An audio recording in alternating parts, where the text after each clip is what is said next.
Okay, good evening, everyone, and welcome to the March meeting, the Ides of March meeting, only bad for Caesar, it's been good for everyone else. Meeting of the Eugene Winter chapter of the Mass Archaeological Society. I'm Vic Mastone, the chair of the chapter, and your host for the evening will be Lindsay Randall, who's our vice chair. On the line is Dick Miller, our secretary, and Dave McKenna, our treasurer, and hopefully at some point John Rumpelakis, our program manager, our program coordinator, will get on. But anyway, first of all, next month we are going to have a speaker, though it may change from my original speaker from the United Kingdom. He may not be able to join us for logistic reasons.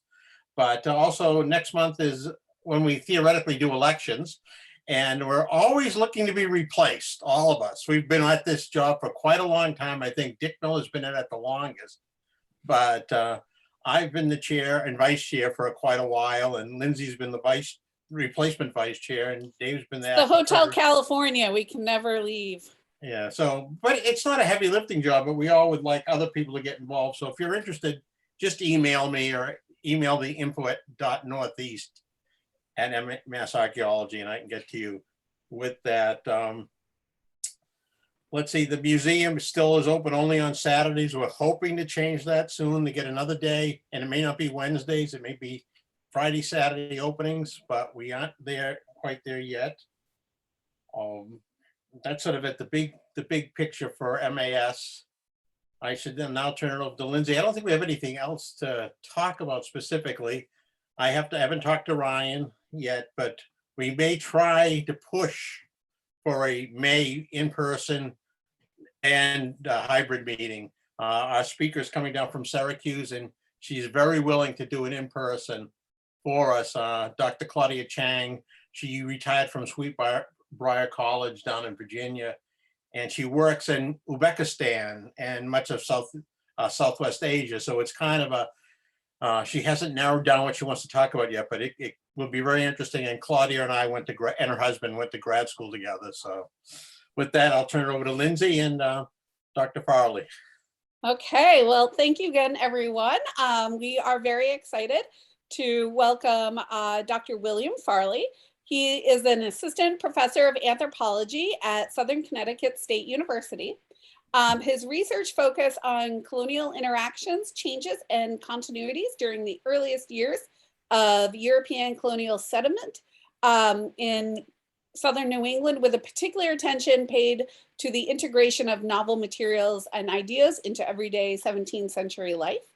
Dr. Farley is also interested in public archaeology and the dissemination of archaeological ideas and education, particularly through the mediums of museum and digital entertainment, hence tonight's talk. And he also runs a YouTube channel titled Video Game Archaeology, which he uses to teach archaeological concepts to otherwise difficult to reach demographics, which I have been going down the rabbit hole and really enjoying. And he doesn't have it in his bio, but I will say he is also a graduate of UMass Boston, which is my master's program, which is how I know Bill. So Dr. Farley, Bill, thank you for joining us. I will turn it over to you now. Yeah, thank you so much for having me. Let me click this share my screen here. And let's, how's that look? Can you see that okay, Lindsay? Yep. Yeah, perfect. All right, I think we're rolling then. All right, yeah, welcome everybody. Thank you for that wonderful introduction and for coming and watching this sort of unusual talk, probably for the society and for I was just talking to Lindsay earlier today about how the whole point of this project is to try and do public communication, which this is very much a traditional example of public communication, but we're going to be doing a little bit of a meta analysis today. You guys are the folks who are already going to show up for these sorts of talks, and we're going to be talking about trying to reach out to folks who aren't going to normally show up for this sort of a lecture series, and trying to rope those people into a lifetime of enjoyment of archaeology. So I'm going to be talking about what did I call this? Digital archaeology and archaeogaming, expanding the definition of archaeology. So what I'm going to do is start by introducing you to some topics. This is how I like to teach, frankly, in the classroom. We'll start at sort of the abstract, and then we're going to move down towards the concrete by getting into the case study, which is the project itself, which is this weird little YouTube channel that I've started. So before I'm going to do that, I have this slide here, and this is a slide that's telling you that you should go and subscribe to the YouTube channel right now. You're going to see in a minute that this YouTube channel is actually an active natural experiment, and you are all, I didn't run this through IRB, maybe I should have. You all are technically participating in that experiment right now in a weird way. It's not a real experiment. We don't actually have to go through IRB, but it is a, I'm curious to see how events like this versus other sorts of events might get people involved in the channel and watching it. So if you want to, if you're interested, you don't have to, if you go to that URL or you use that QR code right there, it'll take you to the channel and you can click subscribe and then see what the videos look like for yourself. Because I'm not going to talk a lot. We're going to be talking about the process, not so much about the content of the channel. Because if you want to know about the content, you can just go and just watch some of the videos if you like, or share them with people who you think might be interested. Okay. So before we can get into the channel itself, let me introduce you all to the topic of digital archaeology, which is a quite broad umbrella of which archaeogaming exists as a part. And to do that, we need to start thinking about how actually we've been deconstructing, and I say we, I mean the discipline, has been deconstructing the notion of what archaeology is for a very long time, for decades, for many decades.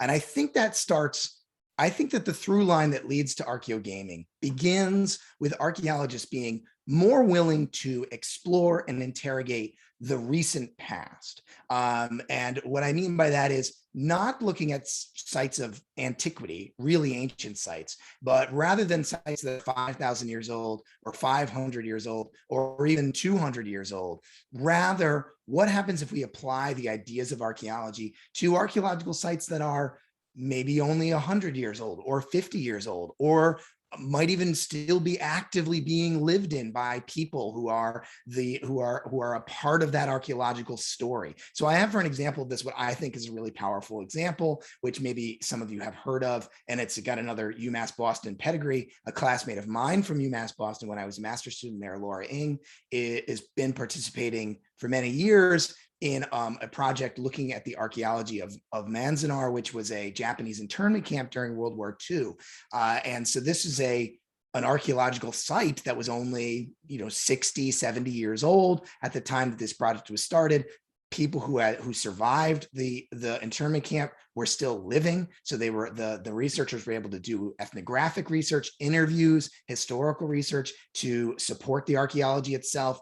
So, and to study a frankly incredibly powerful, important issue, which is the effects of World War II on Japanese Americans and the experiences of people who lived in these camps and survived these camps. So I actually think the through line sort of starts there, right? Archaeologists pushing this boundary about what does it mean to study an archaeological site itself? Is it okay to study things that maybe aren't so old? Now there's lots of other examples. I'm going to minimize this. There's lots of other examples of much more recent archaeology, including the archaeology of what I'm calling here the archaeology of the now. So for instance, we have garbology, which is a long-term tradition of archaeologists excavating into literal garbage dumps to try and understand what's happening in modern societies, and also as a methodological exercise to try and understand how deposition works, how preservation works, how taphonomy works, right? So as a sort of methodological project as well. Contrasted with ethnoarchaeology, which is the bread and butter of the processual archaeological movement going all the way back to the 1960s, where Louis Binford and other archaeologists started to propose that we should be doing active archaeological research on indigenous communities who are living today as a way of better understanding ethnographic analogy, which would allow us to reconstruct, do the middle range theory, connecting the past with the present. Now, this technique has been, I think, reasonably criticized for a long time, but nonetheless, it is an example of an archaeology of the now, right? Applying archaeological techniques to something that is current. And what else did I want to say here? Insights into contemporary life beyond what history, sociology, and cultural can reveal. Oh, I know what I wanted to say there. Just that archaeology can bring us a unique perspective that other social sciences and humanities that study the now, like history and sociology and cultural anthropology, maybe can't do, right? Archaeology has all the materiality of it, the material focus of it, the time depth to it, the ability to analyze things happening now and connect them to deeper pasts and even to antiquity. It can be a really a powerful tool for that. So there's value in this, right? There's lots of value in this. Now, from this, right, so hopefully you can see this through line going through, right?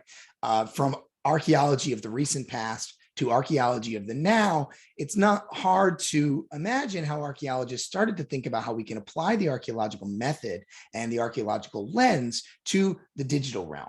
Now, as we've moved into the digital era, which is now, we can make an argument we've been in it for maybe a half century at this point. That's not based on anything in particular. I'm just thinking to myself. But we've now, for many decades, human beings have been fluidly interacting with the digital realm. And more, as time goes on, we become integrated with that digital realm. We become entangled with that, to use a real buzzy word. We become entangled with the digital realm. And think about how important for many of you, and I certainly know it's true for me, how important your email is, your Google Drive is to you, your phone number, your text messages, your perhaps participation in online games or online community spaces, your participation in online forums. Maybe you create art and you put that up online for people to consume. Maybe you have friends who you've never met in real life, but they're important people in your life who you only interact with in the digital space. It's really impossible to deny that there's not something valuable to interrogate as archaeologists in human beings interaction and entanglement with the digital world. So archaeologists have been doing this for a long time. This is I'm a newcomer to this space, and as you'll see in a minute, I'm even a newcomer to the space of archaeogaming, and there's been a lot of great research on that I'm tapping into. So human artifact entanglement, sort of talked about that, technological entanglement. We can even really push this into the realm of a theoretical concept called android archaeology, which is kind of fascinating and sounds very sci-fi, and to some extent it is a little bit sci-fi, but starting to think about the ways that we are so entangled with technology that they are really an extension of ourselves, or even a replacement for or an expansion of parts of our biological being. From I can imagine this in somewhat obvious ways, right? If you were to lose a limb and you have a prosthesis, right? That's a pretty obvious example of you're integrating with technology in a way that's giving you new access to the world you otherwise wouldn't have, or technologies and medicines that make people able to use senses they otherwise wouldn't have. Some of this is ancient, right? How long have glasses, eyeglasses been around? But if we want to get a little bit more digital about it, imagine the way that the internet has become sort of an expansion of our brains and of our memory. How often I know I do this almost every day, maybe every day, I want to know something, some fact, and I just whip out my phone and I Google it, and oh, now I know that fact. That's something that even a couple of generations ago, nobody could imagine doing. We have this instant access and engagement with all of the wealth of information of the internet. So archaeologists have been interested for a long time now in the way that we as humans engage with these digital spaces and with digital objects. And I think it's out of this realm that archaeogaming first emerges.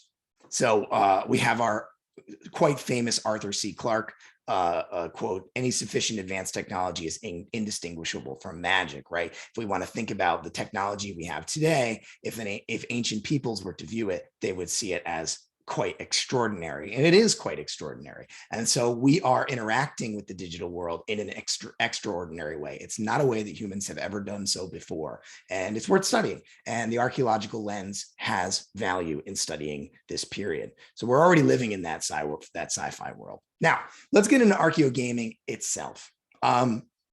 What is archaeogaming? This is the term I've sort of centered on today.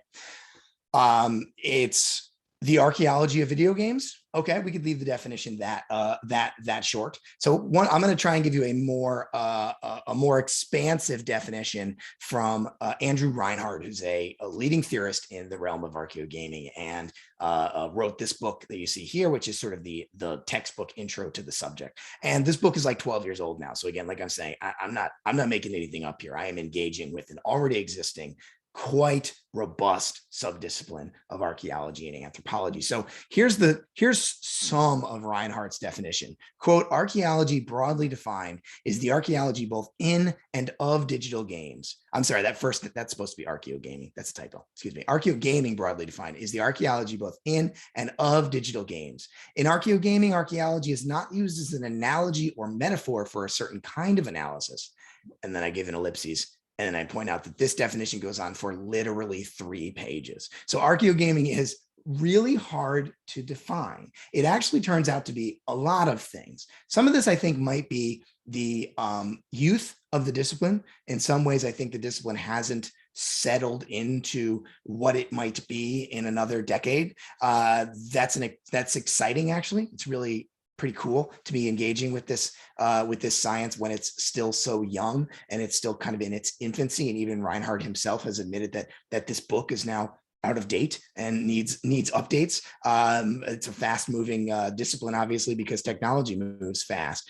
So let me give you a little bit of a broader definition. Before we do that, though, I need to define even one more basic thing. What exactly is a video game anyway? Some of you might not know this. Maybe some of you have never played a video game before, or perhaps you think you've never played a video game before, and actually you have. So let's get a definition for it. To some extent, we could start at the broadest sense that a video game is any game that involves a visual component. And that's, most games throughout human history, including cup and ball and X's and O's and yo-yos pictured here, right? Some truly ancient games. We could make an argument that those are video games, but I think that that's too broad. We need to refine it a little bit more than that. So usually when we start to talk about archaeogaming and we want to define what a video game is, we're thinking about games within the digital realm. That's why we're working within this idea of the digital archaeologies. We're thinking about, okay, now we've got games that have a video component in the like AV audio visual sense of the word, right? So pictured here, we have Pong, arguably the first mass market video game, though not the first video game ever invented by any means, but universally acclaimed old guy video game, Pong. But we get a little bit closer to the center. Maybe we start to think about games that are a little bit more complex, a little bit more polished, like Pac-Man, which is an arcade game. And during the era of arcades, very interestingly, video games were not something you generally did at home. You did them in communal spaces. You played them in communal spaces for the most part, like arcades, and arcades themselves have their own really quite fascinating culture, which is worth studying, and some folks certainly are.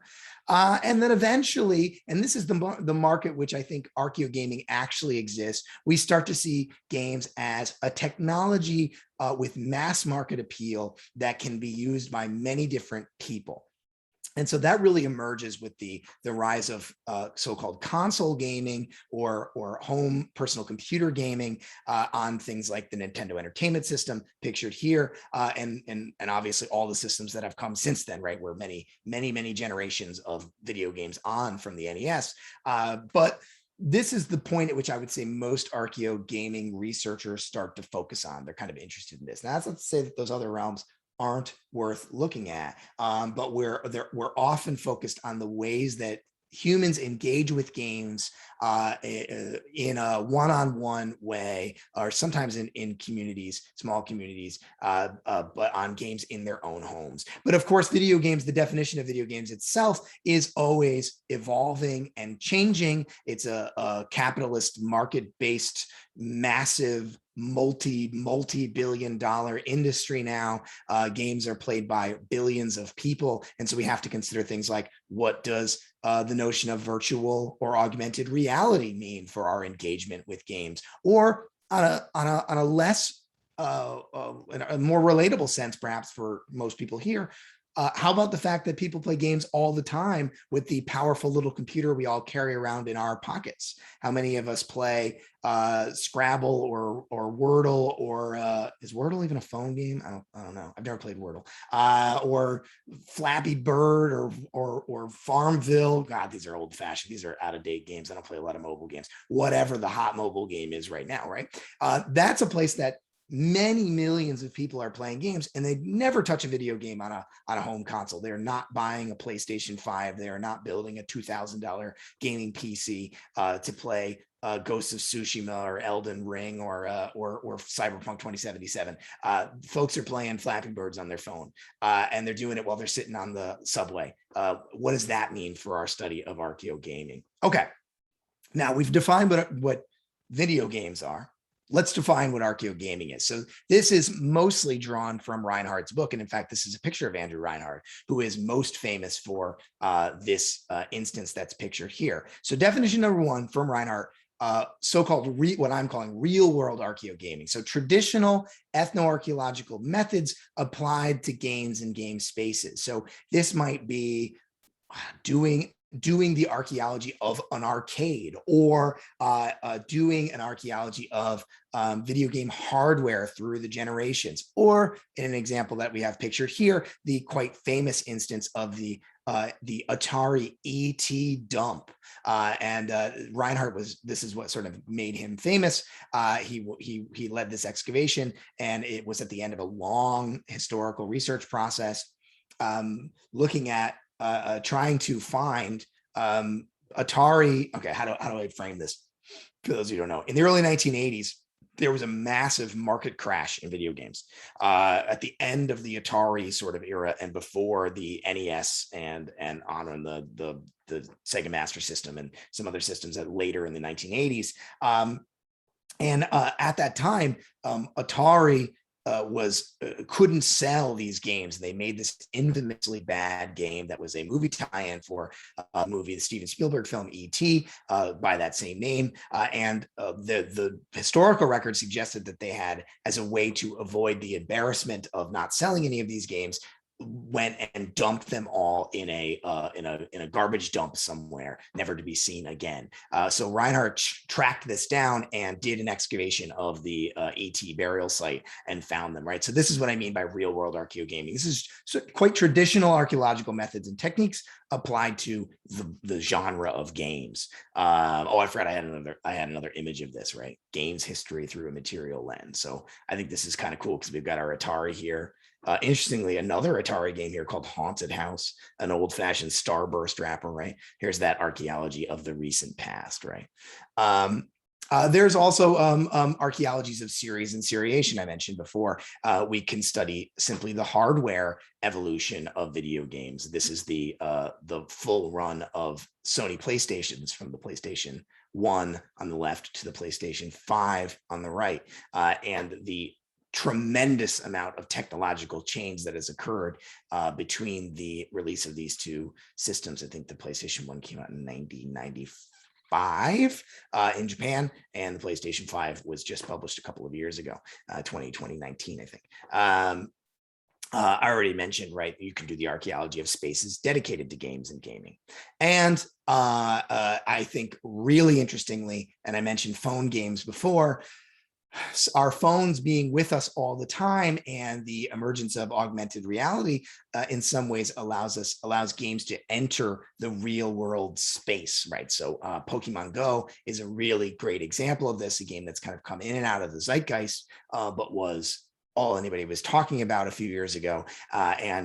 This is a game that explicitly deals with spaces, going out into the material world and engaging with a digital world overlaid over the top of that physical space. That's really archaeological, right? That's a pretty interesting sort of engagement. Okay, definition 2. I'm going to more time with definition 1 than I will with the later ones because that one's quite broad. Definition 2, playing as archaeologists. So, and this is about as close as we're going to get to what I'm doing with my channel as we're going to get with these definitions. A lot of video games are about archaeologists or about archaeology or about archaeological settings or about ancient places. And oftentimes these representations are pretty bad. So many archaeogaming researchers are interested in this and how do we perhaps fix public perceptions of what archaeology is when viewed through the lens of, say, Tomb Raider or Uncharted and Nathan Drake, or the classic video game examples of Indiana Jones. Hope you don't mind, Lindsay. I'm just letting people in as they come up on my thing there. So that includes adaptations from other media, like our buddy Indy. This is it looks like I don't even know what this game is. It looks like maybe a PlayStation 3 era game, some Indiana Jones game. I don't even know what that is. Invented archaeologists, most famous of those would be Lara Croft of the Tomb Raider series, who's now a classic video game character in her own right, explicitly an archaeologist, and that she has a degree in archaeology, I think, and pseudo-archaeologists and quite explicit examples of looting as described. For instance, maybe the most infamous example of this is Nathan Drake from the Uncharted series, a more recent addition to the video game canon, but a character who is not an archaeologist, does not claim to be one, but utilizes archaeological skills and knowledge alongside other techniques to essentially be a looter and get caught up in wild Indiana Jonesian type situations. So archaeologists are certainly interested in all of those. And then lastly, I have self-insert archaeology. So MMO, for those of you who are not familiar, is an acronym for massively multiplayer online. They're usually called MMO RPGs, role-playing games. And these games are explicitly communal games. They're games you play online with lots of other people. And many of them, especially the fantasy ones, have explicit examples of archaeology in them. They have have a class. They have a class that's called archaeologist, and by class I don't mean like a math class. I mean like a Dungeons and Dragons class, right? Like a wizard, right? You could be an archaeologist, or you could do mini games like this one picture here. This is from Elder Scrolls Online, if I remember correctly. And you can you can engage as an archaeologist, like a fantasy archaeologist. Just sort of play one for the day, right? So we're interested in all of that sort of stuff. Okay, definition number 3. I promise this is actually the bulk of the lecture today. Is me sort of just trying to define what this even is, right? So if you want to engage with it, you know what you're even looking at. Definition number 3: games as archaeological sites. Thinking about games as spaces worthy of archaeological increase, and this is where we need to start thinking a teensy tiny bit abstractly, right? When a video game developer makes a game, they design levels, to use, that's a quite colloquial term, but let's go with it for now. Sometimes these folks are called level designers, right? And so these are made by artists. Let's be honest, most built environments in the real world are also made by artists, right? They're made by architects and urban planners and et cetera. And up to all types of engineers. And digital spaces are built the same way. They're meticulously created by artists. And they're done that way for a specific reason, for you to engage with in a spatial way, to move through them, to solve puzzles, to fight monsters, whatever the goal of the game may be. And some of these spaces are incredibly meticulous, and some of them do a very good job of telling stories or making a character feel like they're a part part of a real place or a real world, and some less so. Some feel like they're video game level designs, right? And some quite abstractly so, intentionally so. So we're interested in this as archaeo gamers, is can we explore these digital spaces kind of in the same way that we explore real world spaces? Can we simply apply the archaeological lens to these spaces to learn something about them?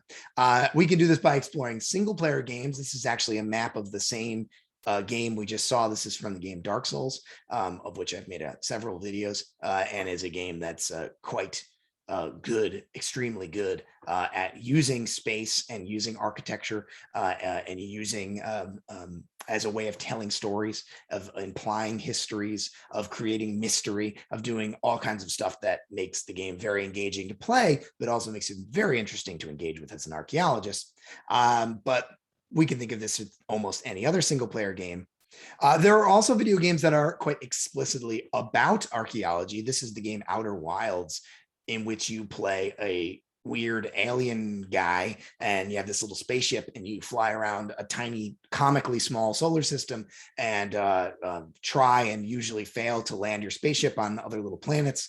The game's actually, it's quite difficult. If you can do so, the whole point of the game is to try and deconstruct and understand an ancient civilization who lived in this solar system when your species was still evolving and you were like little tadpoles. So you literally are jumping around from planet to planet, finding ruins, finding archaeological sites, finding historical documents, and trying to reconstruct what that culture was like and what they were doing. You're explicitly a xenoarchaeologist in this game. So the game only ever explicitly mentions archaeology exactly once, but you're doing archaeology the whole time. By the way, my next big video is going to be about this game, and it should be out in the next couple of weeks. So if you do subscribe, you'll see that soon. It's really a fantastic game, and I think the best archaeology game ever made. And we can simulate real life archaeology, perhaps even in a more direct way, by looking again at massive multiplayer online games. This is World of Warcraft, perhaps the most famous MMORPG, and one of the most ancient. It's not going to be that long before some of the old servers on this could be categorized as archaeological sites, and that's how some archaeo gamers are treating it. Right? These are games that have servers that are full of content created by the game designers, also sometimes with lots of user created content, and a world that had thousands and thousands of real people living, quote unquote, in it and engaging with it, sometimes for many years or decades. And then sometimes these servers become abandoned. And as an archaeologist, we can go in and look at them and see the way that they were constructed by cultures of real people, right? It's not that hard to imagine how similar this can be to doing archaeology in the quote unquote real world. And then there are, of course, games that are either, I'm going to split this into two categories: fully user-generated worlds bound by code. This is Minecraft, which is a fascinating game, which I've never actually played, but it is a game that you can essentially build whatever you want using these sort of Lego block-like squares of different materials. And people have just gone wild with this game, creating planets apostrophe at the end worth of worlds and spaces that people can explore and live in. Some of them very homely and simple, and some of them meticulous and extravagant, like the one I have a picture of here. And then there are also games that are made. I do have a slide for that. I forgot I had a slide for that. And then we have games that are made entirely by code. This is No Man's Sky, of which a lot of Reinhardt's research is actually focused on in recent years. And No Man's Sky is a game. This is not a new idea. We could go all the way back to Elder Scrolls 2, Daggerfall, which is a game that was also created entirely by code. Absolutely massive games. These are games that allow creators to create game spaces of almost limitless size. Daggerfall is a game that came out in the 90s, early 90s, mid 90s. It's a very old game, and yet it's like the size of a continent. Literally, it takes like many hours to get 25 hours to walk across. But it was made entirely by it was generated by code, and so it feels quite empty. which is a sort of interesting thing to think about. And then No Man's Sky is taking that to an even more extreme level, where the makers of this game created essentially an entire galaxy worth of possible explorable places, but they're entirely automatically generated by a computer, and you can go and explore them and never see another soul because it's such a massive space. And that's pretty interesting to think about too, right? So these are game worlds that were created with no human input at all, and yet they're being interacted with by humans all the time. So what does that mean? How do we engage with that? Definition number 4. I have no idea what my time limit is. I'm just going to keep on talking. Lindsay, if I'm running out of time, you can always just come on and yell at me. You're fine. You're fine.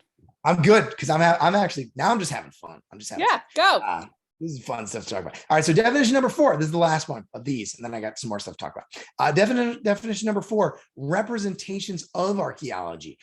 This is something I'm quite interested in, but we can, as archaeo gamers, also look at games as cultural products and as educational tools. I put that in quotes because many people learn about the past through video games, and explicitly games that tell stories that happen in the past. For instance, what am I having for my next slide? Oh yeah, let me start with this. This image in the background here is Sid Meier's Civilization, the very first one, if I remember correctly.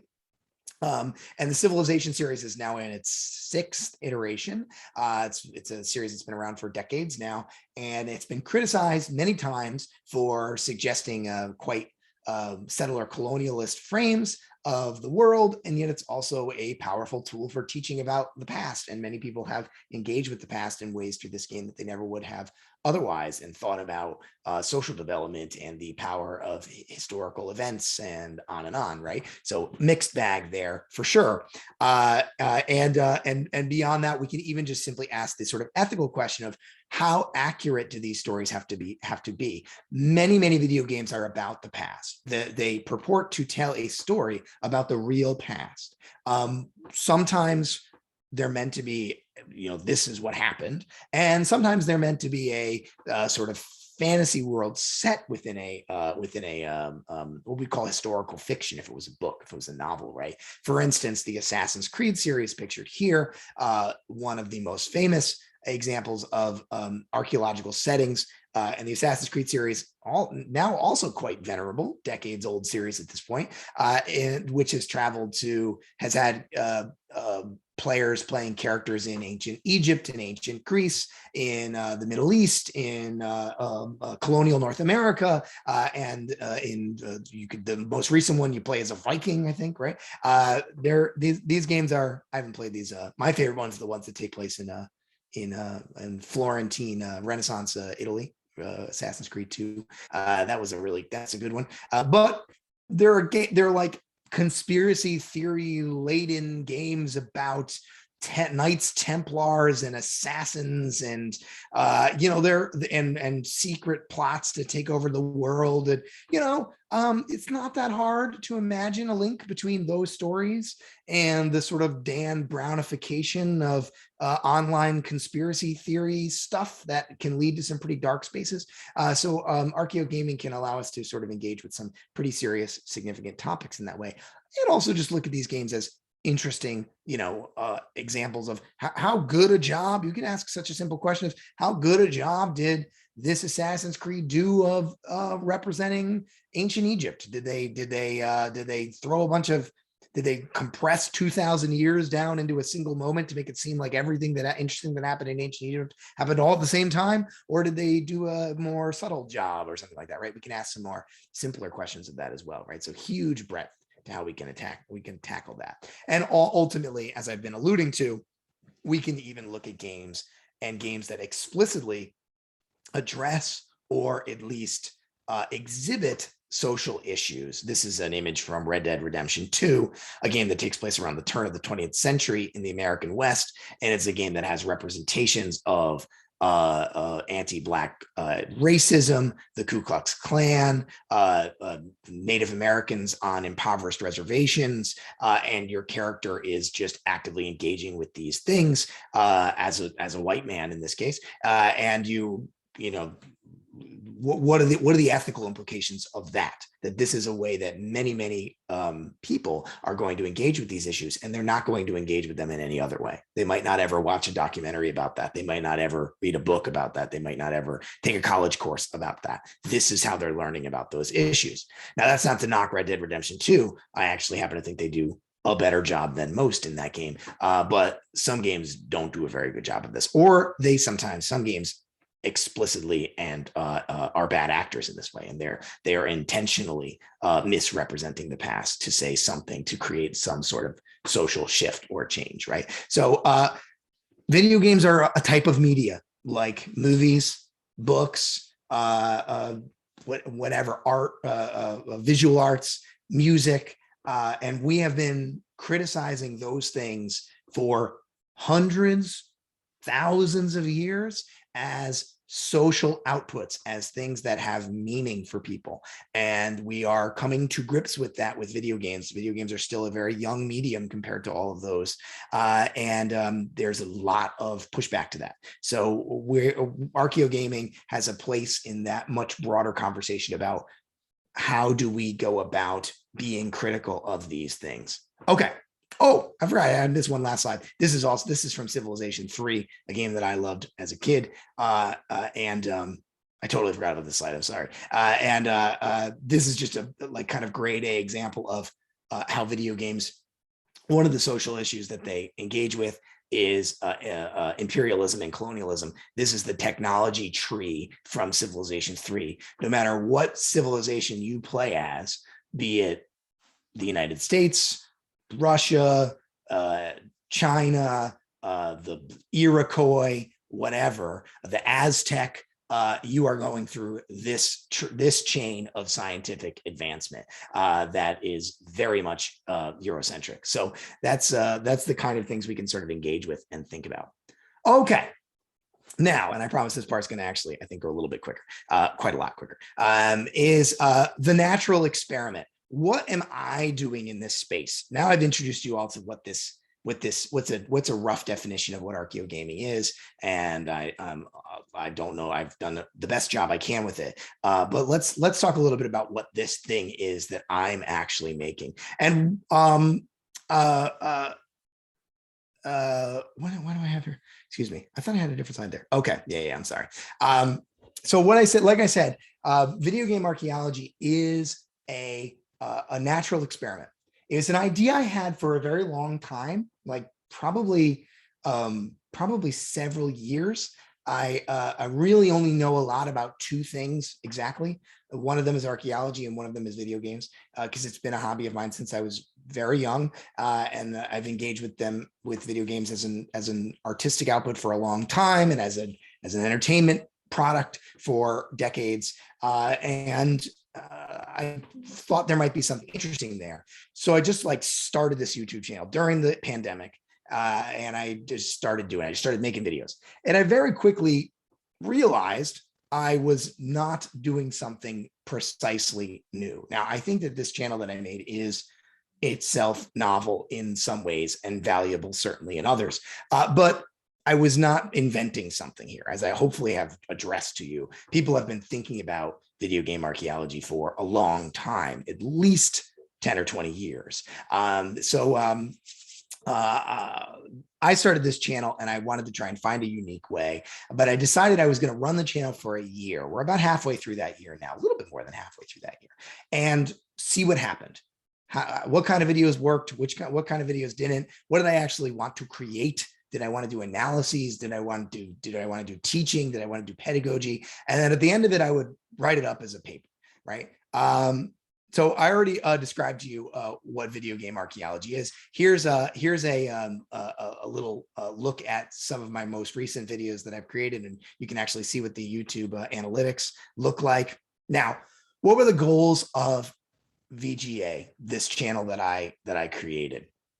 Well, the first is science communication. Science communication is itself like archaeogaming, a hugely broad topic. It's something scientists have been doing forever, for as long as there's been science, probably. But realistically, like with everything, right, there's a real world definition of what science communication is. Science communication is the study, the interest in how do we make how do we bridge the gap between the information we discover as scientists and the knowledge that we create as scientists, and the 99.99999% repeating members of the public who will never read our journal article in American Antiquity or Historical Archaeology or even Nature or Science or something, right? How do we bridge that gap? And there's as many theories and theorists about this as there is about anything else. What role does social media play in this? Do you go and give talks at your local archaeological society? Do you write op-eds for the Washington Post? Do you write really good tweet threads? Whatever, right? It's just trying to bridge that gap. So I wanted to do science communication with this, whatever that meant. And that's an evolving thing in itself. I also wanted to entertain. So I loved YouTube channels for a long time, mostly ones about games, but also about movies and music and archaeology and history. And I had amassed a bunch of YouTube channels that I loved watching. And the thing that tied all of the ones together that I liked is that they were entertaining. I was learning something, or they were making me think, or they were making me feel something, but they were also entertaining me. So I wanted to try and do that. I wanted to try and make something that would engage people and bring them some joy, in addition to maybe teaching something. And then ultimately, I wanted to escape the terminal velocity of creating a following. What do I mean by that? I don't even know if I know what I mean by that. What I mean by that is it's really easy to start a YouTube channel. You can do it right now. You could do it in 5 minutes. You make an account with Google and you go onto YouTube and you start your channel and you click create video and put something up. Here's the problem. No one will watch it. The problem is that YouTube is not interested in showing that video to anybody unless you can make them money. And you can only do that if you have a following. So if the goal is science communication and entertainment, I have to have an audience to communicate to and to entertain, right? So part of the experiment and the goals was to figure out how to do that. And that's turned out to be a huge part of the project, is just learning how do you actually get people to subscribe to your channel? How do you get people to actually watch your videos? How do you get the YouTube algorithm to show your videos to people? Those are all very difficult questions to answer, and I'm amassing some answers, and we'll see where they go from that. Now, the experiment itself, so not the channel, but the actual experiment, some of its goals or let's say parameters or something. One was to find inspiration from SciComm and content creators. Here's what I mean by that. There are great science communicators on YouTube and on social media and everywhere. They're all over the place, doing really cool stuff, doing amazing stuff, talking about every kind of research you can imagine. You want to learn about cancer research. You want to learn about vaccine production. You want to learn about history. You want to learn about the linguistics of Mandarin Chinese. There's science communicators out there doing cool stuff in that. So I wanted to find inspiration from those folks, but then also find inspiration from content creators working in other spheres. What were people making videos about games saying and doing? What were people writing about music, movies, art, whatever, slice of life stuff, pure artistic outputs, right? Content creators, whatever the hell that means, right? That's a huge, broad term.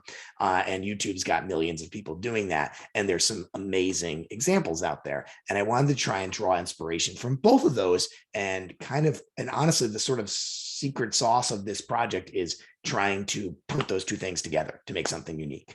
That's a place where I've had some interesting findings. Second is the experiment itself is to try and find the best methods for achieving the goals I explained in the last slide, right?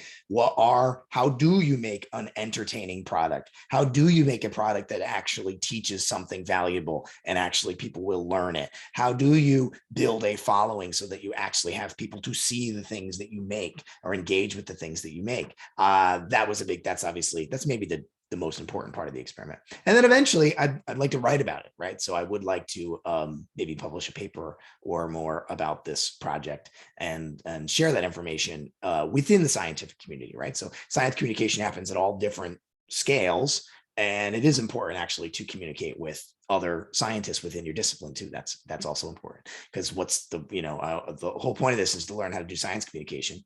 It's not just so I can have a good YouTube channel. I'd like to share that what I find with other people. So that's kind of what this is, right? This is actually like sort of this step right here is sort of what we're doing right here a little bit. Now, one question we could ask is this archaeogaming though, really?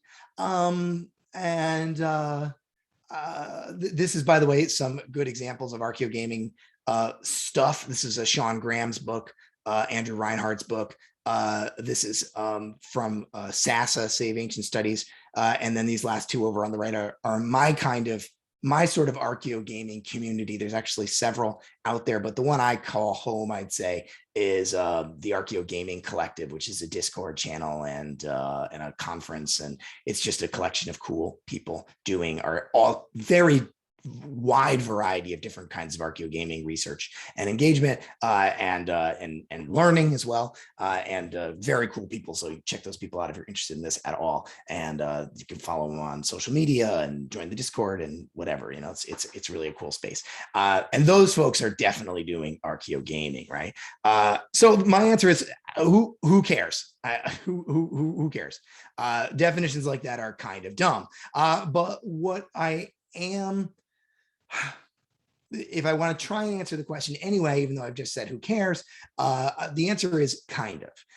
I wouldn't say that what I'm doing is archaeogaming research, but it's archaeogaming teaching, I guess. It's sort of using the ideas of archaeogaming towards a pedagogical purpose. Now, and that's part of science, right? Absolutely, right? That's like, I'm a professor, right? I do research, but I also teach about my research and other people's research, right? And then the whole point of that is to pass that information on to students, right? So I would say this is kind of in that ballpark. Now, what are my motivations for this channel? We're getting close to the end here. Number one was I started the channel as a way to fight off pandemic depression. And we all, I expect, experienced it. The pandemic has been long. The part of it where we were all locked in our houses for months and months on end was very long. And everybody was looking for things to distract themselves. And this was the weird thing that I did for that. Now, I've described this in some places as radical public pedagogy. What I mean by that is not so much radical in like a political way, but in this is quite outside the mainstream. So I like that. I'm interested in public pedagogy that is teaching to non-archaeologists in ways that are new, novel, interesting, exciting, that will hopefully allow us to reach out to communities who otherwise are never going to learn about our subject. And that obviously leads into my third, which is that's what I want to do. I want to reach new audiences through science communication. So not speak to people who are already listening, but try and find people who never would have thought to listen, right? That's the big, kind of galaxy brain definition of that, right? So what's a little bit more on radical public pedagogy? The question I've laid here and not answered on the slide, what's the difference between science communication and science? Nothing. I think I mentioned that already, but I'll say it again. I don't think there's any difference. They are one in the same. When we create science, there is no point if we do not communicate that information. So they're entangled in important ways. All right. Last couple of things I'll talk about are the actual. I apologize. There's dogs barking outside. If you guys can hear that, my apologies. One of them is my dog, I suspect. How do you actually? Let me give you some tips and tricks for if you actually wanted to do something like this. So maybe you don't want to do exactly what I'm doing, but maybe the reason you've come tonight or you're listening to this is you're interested in science communication and you're looking for ways to do that. So I've amassed some tips and tricks here. First is that you need to accrue some skills and some tools. Some of those are technical. You need to, if you want to do exactly what I'm doing anyway, you need to learn how to do video editing and sound editing, how to use social media in a savvy way. And of course, the background knowledge of what it is you're teaching. So in this case, that would be archaeology, but it might be whatever you wanted to teach. These are all things that you and anybody can do. Anybody can do video editing. And in fact, there are free versions of all of these. In fact, the sound editing tools that I use, and it's like the industry standard, is an open source free software called Audacity. And the video editing tools as well. There are very expensive proprietary programs, but there are free programs too that maybe don't have quite as much depth, but will probably do everything that you need, right? So these are skills that anybody can pick up and what they do. Now, as for what the tools are, for me at least, one of them is YouTube itself, which turns out to be actually quite a complicated bit of machinery in itself. Social media, like I said, a huge part of this project has been trying to figure out how do you actually build a following? How do you get people to actually watch your stuff? How do you get people to actually subscribe to your channel? I'm using YouTube terms because that's what I'm doing, but you can translate them to whatever your system of engagement might be. And part of that is social media. How do you use Twitter? How do you use Facebook? How do you use Instagram, which I haven't found to be particularly useful? How do you use Discord and some of the slightly more obscure, they're not that obscure anymore, but Discord and Reddit, right? These are other places that maybe aren't so mainstream, but they have really powerful presences, and I've found them actually to be much more powerful tools than almost anything else. You have to grow a familiarity with online spaces and grow comfortable in those spaces. Discord, as I've mentioned Discord several times already, is essentially like an online chat room. If you remember those from like the 90s, well, they're back, right? Discord is essentially quite a savvy version of that. They're essentially just places where you can go chat and build communities online. And they are, for a lot of young people and not so young people, the place where people are building and creating communities right now. And it's very common for science communicators to have a Discord, to have a Patreon, to have a coffee account, or however you pronounce that, Ko-Fi, whatever, however you pronounce it. I don't have those things, but I might someday, right? Those are important ways to build community. I already talked about video and audio software. Institutional support is really helpful. So I will be honest, I have used institutional support in that I'm an established person, right? I have a PhD. I have a lot of privileges and advantages. I have a PhD. I'm literally a professor at a university. I can put doctor next to my name on Twitter, which makes it far easier to get Twitter followers. I already have a lot of that stuff going for me. You might have some of those things or even other ones. Find ways to leverage those things. So I was able to get like our social media guy at Southern to just like get invested in this project. And he just like shares my videos on social media and people watch them. It's like, that's how I've gotten a lot of followers. So that sort of institutional support, if you have it, people do this with no institutional support. So it's possible, but I will say that it certainly helps. And the last thing I have listed here is your quote unquote voice. What is it that you bring to a project that's unique, right? Are you a good writer? Or are you like, do you tell good stories? Are you funny? Are you maybe you've already got a lot of these guys, a lot of the content creators I like and who are really, really successful, honest to God, like they went to film school. That's how they're successful. They know how to make a video that's really good. They know how to do edits. They know how to do cuts. They know how to use music, how to use sound effects. They know how to do that stuff. And that is like such a powerful experience to bring to the board. So I don't know, you have something like that, some experience that you can bring to it that gives you an advantage, use those tools, because that's what's going to make you unique. And it's going to be what brings you some extra experiencing. Now, I've made this argument a couple of times already. I already showed you this picture, but these are 4 different YouTube channels some of them big, some of them small, but they're very different kinds, right? So in the bottom right is Archie Fantasies and another archaeology science communicator in the upper left. And those are small channels from explicit science communicators doing really cool stuff. And then the two guys you see here are two YouTube channels, two of my favorite YouTube channels. And these are guys who have, millions of subscribers. Those are big channels that are much more explicitly about games, not about archaeology at all. But I have learned a lot from watching channels like that about how do you create something that is entertaining and engaging and is going to get people to listen and then ultimately learn what it is that you're teaching. All right. So that's quite important. What have I learned in the video game archaeology project? My last point. First of all, making these things is a huge amount of work. This is a screen cap of my current project. I mentioned is about the game Outer Wilds. Each one of those blue lines is a planned cut. So each one of those is a note to myself in the timeline so you can see this is my audio, different camera angles, and then eventually imported in here will be gameplay clips and graphics and music and sound. This is actually not even close to done, but each one of these blue lines is an individual planned cut that's a move to a different camera, a gameplay clip, some sort of text that's going to go onto the screen. There's, I think it's almost 300, and this is a roughly 18-minute video. So it's just a lot of work. Growth, it turns out in these things, is mostly quite slow and linear. This is a YouTube metric for my subscriber count over the course of the last 9 months or so. And you can see here, yep, there's these little jumps. The biggest one I've ever had was it was really a thrilling, exciting thing for me. A podcast I'd never heard of. That's a really cool podcast. That's actually about music. Talked about my channel. I got like 60 subscribers in like a day.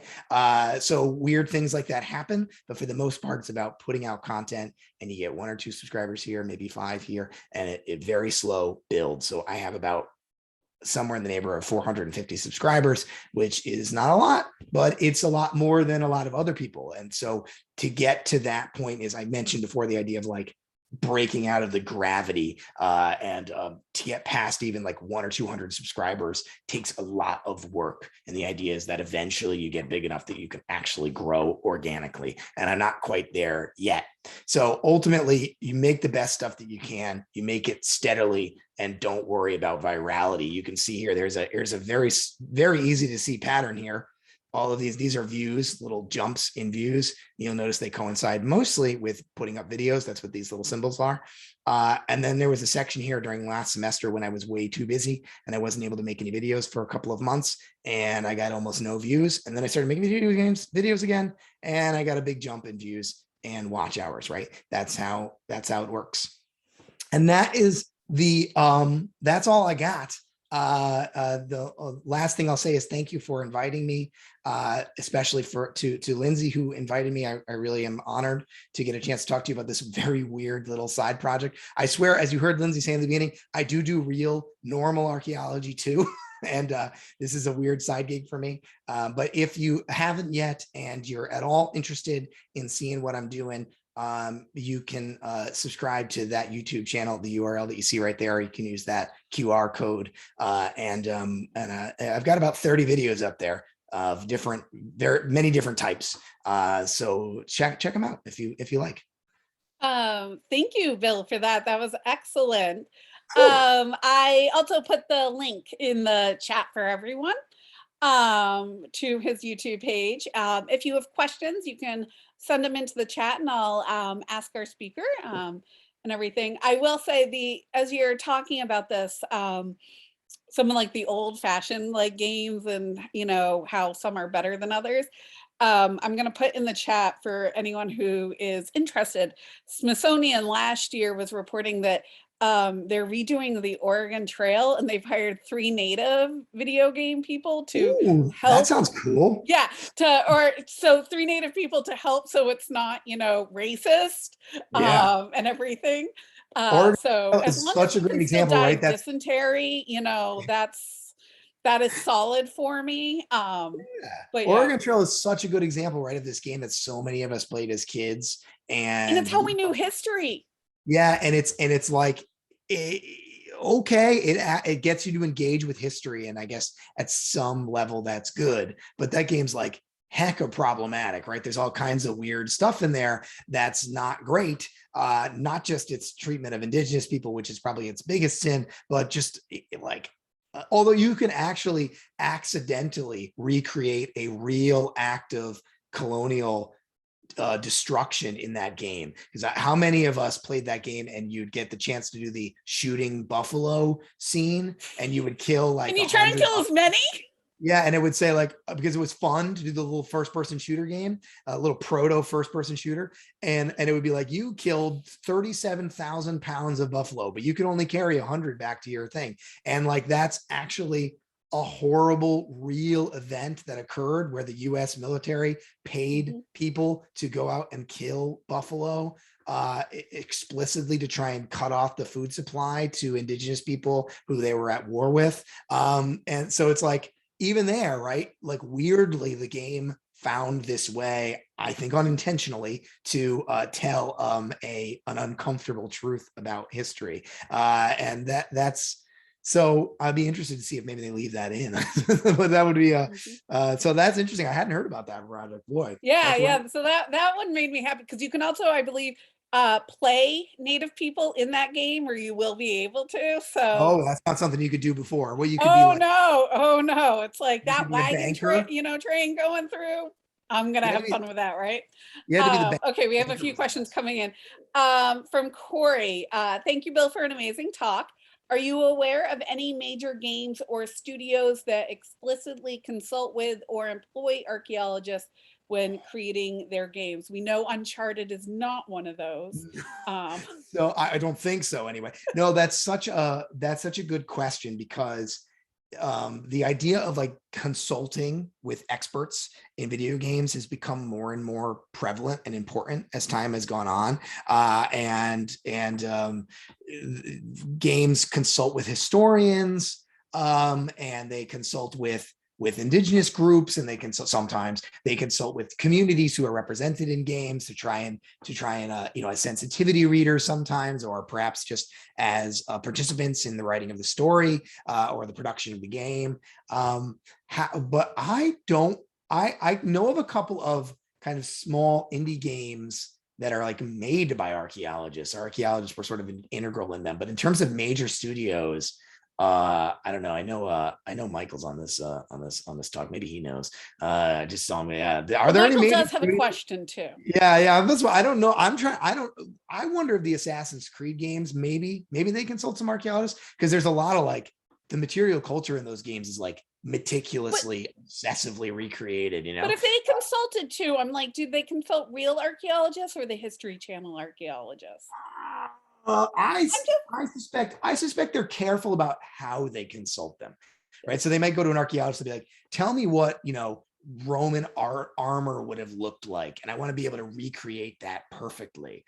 But they're not asking the archaeologist, okay, tell me about the social stratification and the day-to-day daily experiences of enslaved people in the Roman Empire, right? They're not asking those questions of archaeologists, which are frankly the more important questions to ask, right? I wonder. So that's a good question. Michael just wrote in that creators of the Assassin's Creed games consulted with archaeologists in their game design, and his colleague Andres Montenegro Rosario uses AC to teach intro to art history. So that sounds fun. Yeah.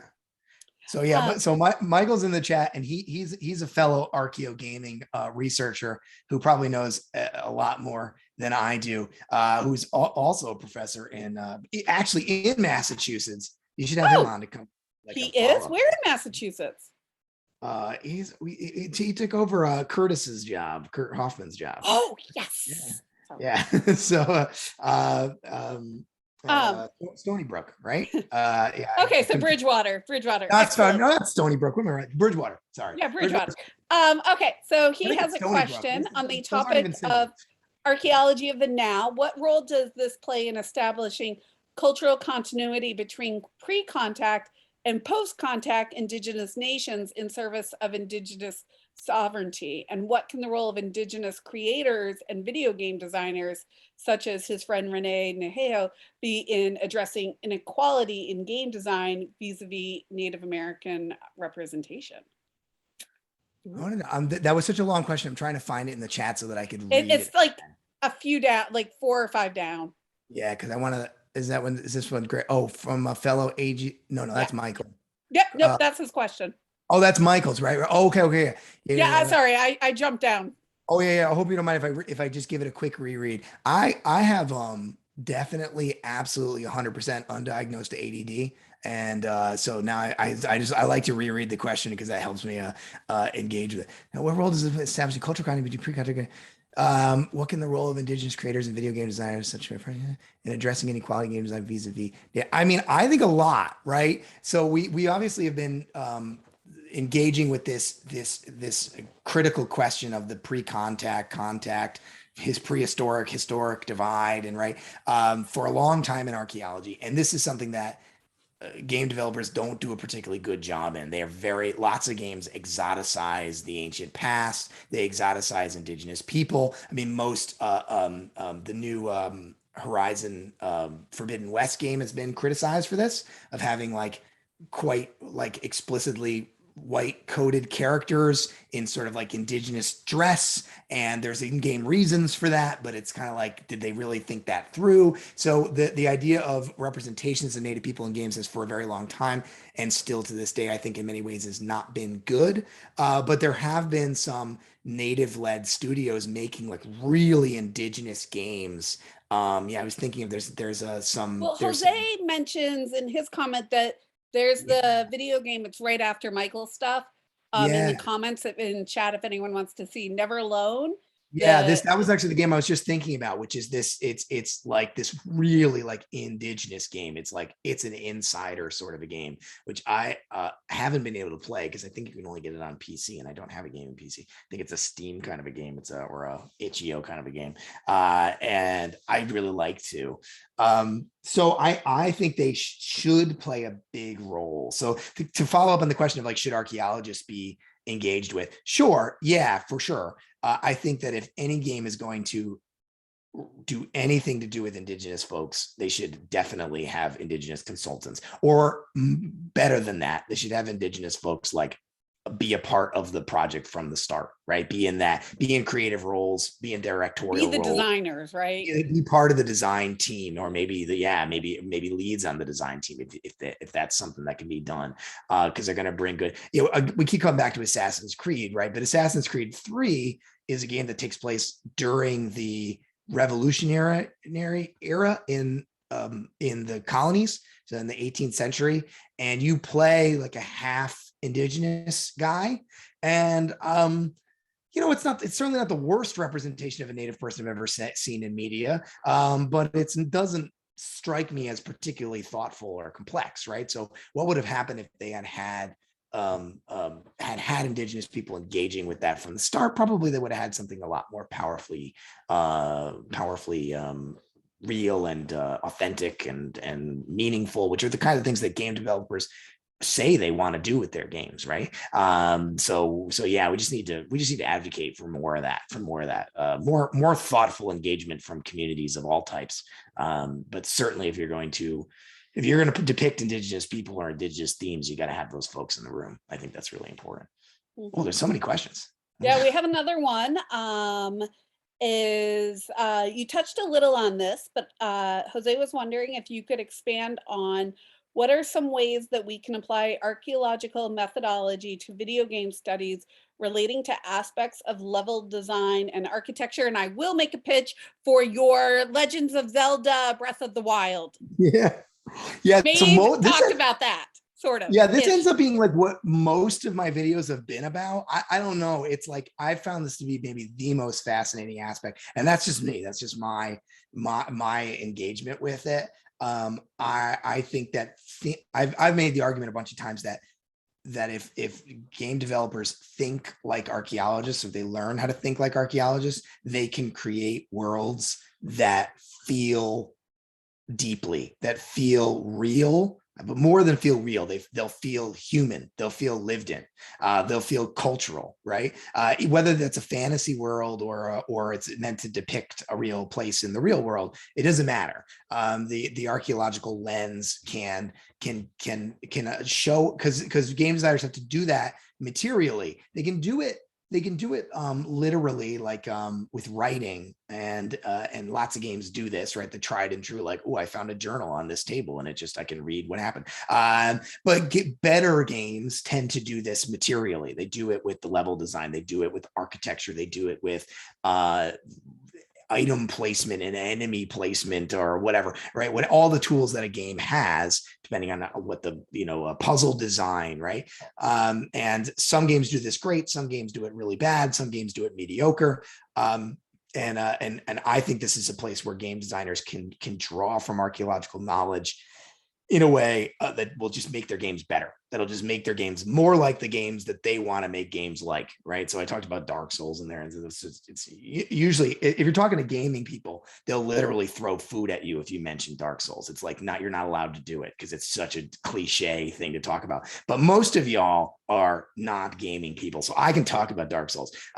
Those games, those FromSoft games, including Elden Ring, the one that just came out, which is the biggest game in the world right now. That's a new FromSoft game, same developers who made Dark Souls. And those games they feel so lived in. Zelda games are another example, especially Breath of the Wild, which is the one. Well, I like that the Breath of the Wild, because again, I don't do games. Like I did a blog post about my knowledge of video games is in the 90s, being too lazy to do anything and passively watching my brother play on the one TV that we had in the house, right? Like, I know nothing. And it was like, oh, those are ruins of things I kind of vaguely remember from him. Yeah. Like it was things like that I was like, huh. They do a cool thing in Breath of the Wild. To give you a little context, Zelda, of course, is one of the most venerable series of video games. It's been around since the mid 1980s, and there's been dozens of games, literally dozens, if you count not just the mainline ones, but all the handheld games and stuff like that. And they have explicitly said those games all happen within the same universe. There's a long timeline, and the character of Link and the character of Zelda are almost like, what's the word I'm looking for? It starts with an A. I'll think of it in a second. They're like reference. They're like symbolic reference. Reference. They recur through time, right? They're like reborn with new generations. Avatars? Yeah, maybe that's what I'm looking for. That's what Jose. Yeah, I'll think of something. It's not Avatars, close to that. You'll think of it at 2 a.m. I'm going to think of it in 5 minutes, and I'm just going to scream it out loud while talking about something else. But Breath of the Wild, the most recent Zelda game, which is an instant classic, instant canon game, is the last one. It takes place the latest, and so they tell a story of the time depth of this world by letting you walk through places from older games, but they look like archaeological sites. You walk through the Temple of Time from Ocarina of Time, and it doesn't call it that. Nobody knows what it is because it's theoretically thousands of years old or something. At least it's the way I interpret it. But you recognize it. You go, oh yeah, I know that place. I played Ocarina of Time when I was 12 years old. That place is familiar. So they use your nostalgia as a sort of hook to draw you in. But that's, again, one of the ways that we engage with the archaeological past. It's also the way that people who actually live in the world engage with the ancient past, right? They know places. They know ancient places. They know the landscape itself is ancient. They know that they are in a place where their ancestors were and walked, or maybe not, right? Maybe they're recent immigrants to wherever they are, but they know that somewhere else is a place where their ancestors walked, and now they're making that story in this new place, right? Our engagement with places and with things in the landscape is really powerful. It's a human experience. It's archetypes. Corey's got my back. I was just about to say. That's the word I was looking for. Avatars is also good. That also works. But archetypes was the word I was looking for. And so I'm waxing poetic now, but I talk about that a lot in that Zelda video. If you want to watch that one, that's probably my best video that I've made so far. I'm hoping this Outer Wilds video is better than that one, but that one's good. That's my strongest one. Should watch that one. I like I say, as a non-video game person, I really enjoyed that. And I was, again, I was kind of shocked because I kind of went in and was like, oh, I'm bored. I'll do this. I have no idea what this is. And then I was like sucked in and everything. Otis wants to know, have you seen, and I'm going to mess up the name and I'm so sorry, the Brazilian game Sambaquai? And it was designed by archaeologists. And apparently the first part of the game takes place at a dig. I have never seen that game before. I'm going to write it down. I'm going to look it up.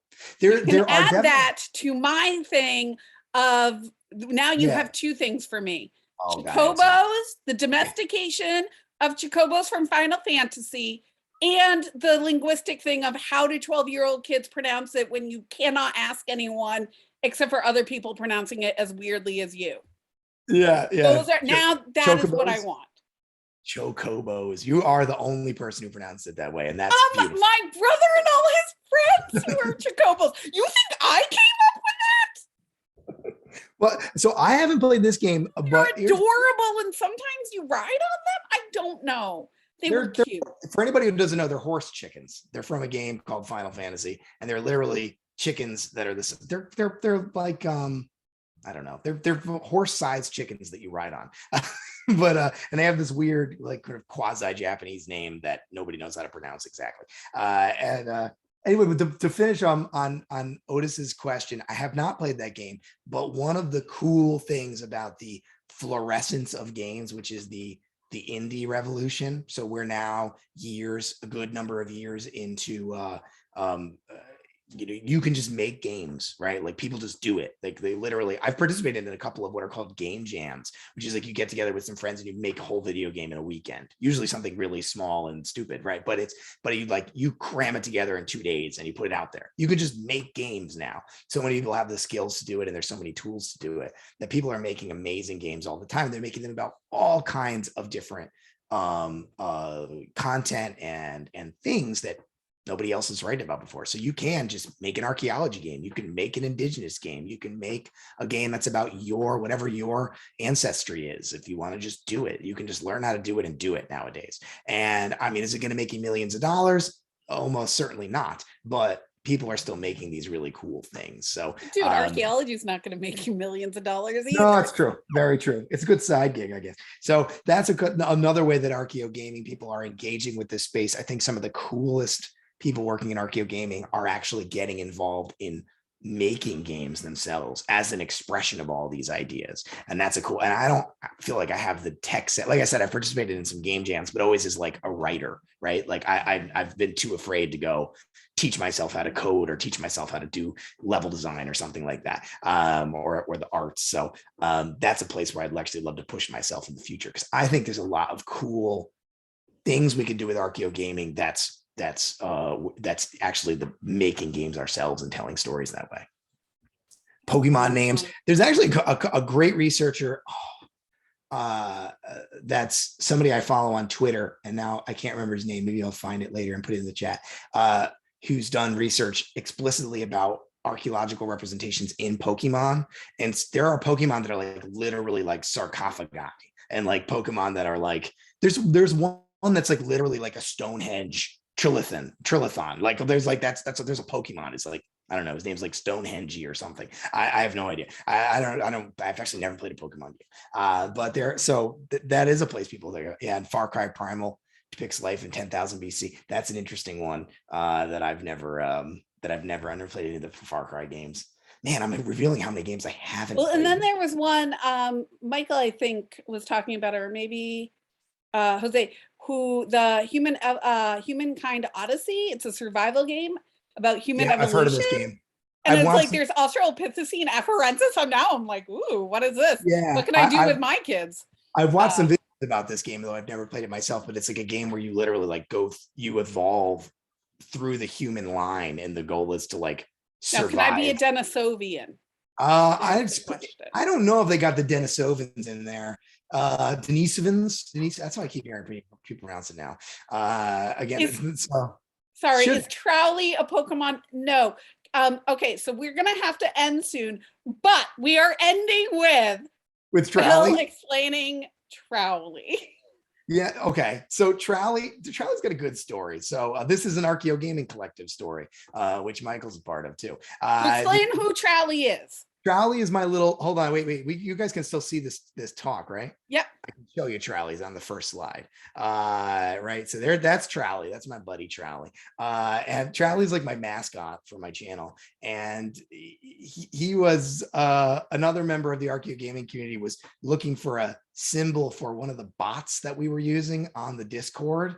And somebody put out the challenge to create, I can't remember the line of the chain of events on this, even though it's probably important. But somebody put out the demand that we should mix a Marshalltown trowel with a with Clippy from Microsoft Word, just because. And so I made this thing, this monstrosity, which we named Trowley, and I made him in Adobe Illustrator. And I've decided Trowley does not have a gender. Trowley is non-gendered. Trowley was born of that and became my first quasi-viral tweet. I shared Trowley on Twitter when I had like 32 followers, and I said something like, I made this, please help me. And it got like, it got like a few hundred retweets and like a couple thousand likes or something, which was a lot for me at the time. And I was like, whoa. And that gave me a weird little bit of confidence. I was like, I made this dumb thing and people like that. Maybe I can make other dumb things and people will like that too. So that's Trowley. Trowley's. And then when we were doing our Zoom test yesterday, I was like, just so you know, your thing kind of reminds me of that paper clip from Word. And it's like, so with that, thank you to everyone. Thank you, Bill, for doing this. We have recorded it, so we will put it on up on our YouTube channel. We will have a meeting next month, and I'm already forgetting what day that will be. It's the third Tuesday of the month. And everyone who is on our mailing list will get an email about that. So thank you guys. And I think we had a few students on here with us. If you still are here, if you have any extra questions, Dr. Farley clearly is not scary. Please reach out to him. If you need his email, please let me know. He'll answer any and all of your questions. So. I'm going to put it in the chat too. Oh, perfect. That's my email on the chat. Oh, and also I should give you you can follow me on Twitter at Archaeology Game, and you can always DM me there too.